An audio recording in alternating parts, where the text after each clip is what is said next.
નમસ્કાર વિદ્યાર્થી મિત્રો, આ ભાગુસભાના એટલે કે સાદુ રૂપના એપિસોડમાં આજે આપણે શીખવાનો છે ગુણાકાર. બરાબર, ચલો ગુણાકાર વિશે થોડીક માહિતી મેળવી. ગુણાકાર એ પુનરાવર્તી સરવાળો છે.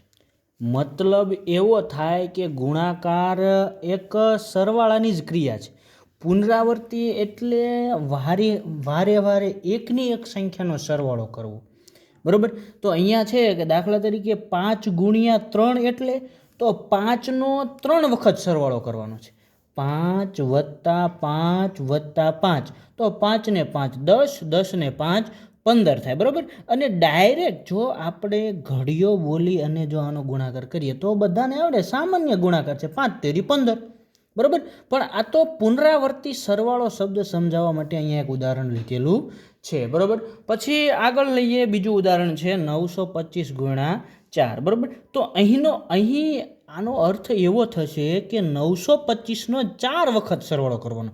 925 વત્તા 925 વત્તા 925 વત્તા 925 એમ 4 વખત 925નો સરવાળો કરીએ તો બરાબર, તો અહીં આપણને એનો જે જવાબ છે એ મળી જાય. બરાબર, પરંતુ અહીં આપણે ઘડિયાનો ઉપયોગ કરીને ઝડપથી ગુણાકાર કરીશું. જો ઘડિયાનો ઉપયોગ કરીને અહીંયા ગુણાકાર કરવાનો છે, બરાબર, આમ સરવાળો કરીને આનો ગુણાકાર થાય, પણ જ્યારે મોટી સંખ્યા આવે એમાંય ખાસ કરીને અહીંયા ગુણકમાં જ્યારે 2 અંકની સંખ્યા આવે, બરાબર, ત્યારે ખાસ કરીને ઘડિયા આવડવા જરૂરી છે. તેમાં પણ ખાસ 1 થી 20 ઘડિયા જો આવડતા હોય તો ગુણાકાર ઘણા સરળ પડી જાય. બરાબર, તેથી મિત્રો જેને ઘડિયા ના આવડતા હોય, ઘડિયા પોતાના જે કોઈ બી સાહિત્ય હોય કોઈ પણ તેમાંથી ઘડિયા પાકા કરી લેશે. બરાબર, ચલો અહીં ઘડિયાનો ઉપયોગ કરવાનો છે અને ઘડિયાનો ઉપયોગ કરી અને આ ગુણાકાર આપણે કરીશું.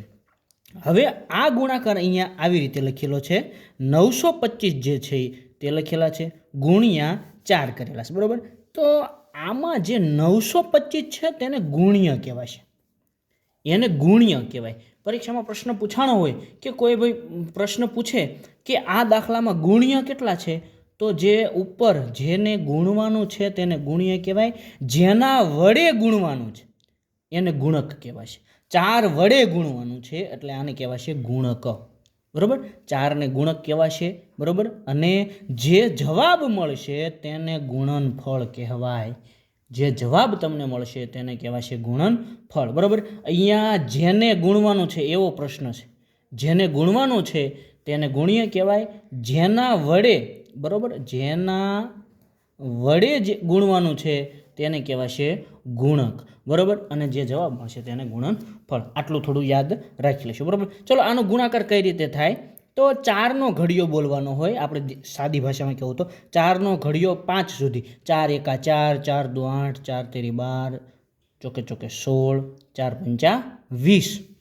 આ જે 4 પંચા 20 ત્યાં સુધી ઘડિયો બોલવાનો, અને 20માં એક શૂન્ય એકમનો અંક છે અને વધી જે આવે છે તે અહીંયા મેળવાની છે, 5ની બાજુમાં જે અંક હોય તેની ઉપર. બરાબર, ચલો પાછું ઘડિયો બોલશું 4નો 2 સુધી, 4 એકા 4 ને 4 દુ 8. હવે આ વધીનો ઉમેરો કરવાનો છે. અમુક મિત્રો ઘણીવાર આ 4ની વધી સાથે ઘડિયો બોલી લે, જે વધી આવ્યો ને એની સાથે ઘડિયો બોલી લે, પણ એવું નથી કરવાનું.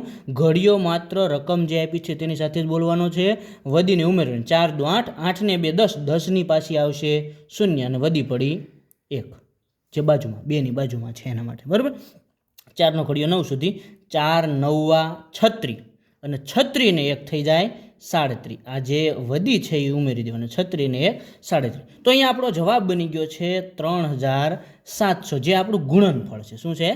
ગુણનફળ. બરાબર, ચલો મિત્રો અહીંયા એક ઉદાહરણ તમને આપું છું, દાખલો કે જેનો તમારે જવાબ કોમેન્ટમાં દેવાનો છે. બરાબર, ચલો આનો જવાબ તમારે કોમેન્ટ કરવાની છે. બરાબર, આ વિડીયોને આગળ શેર કરો અને અમારી ચેનલને સબસ્ક્રાઈબ કરો.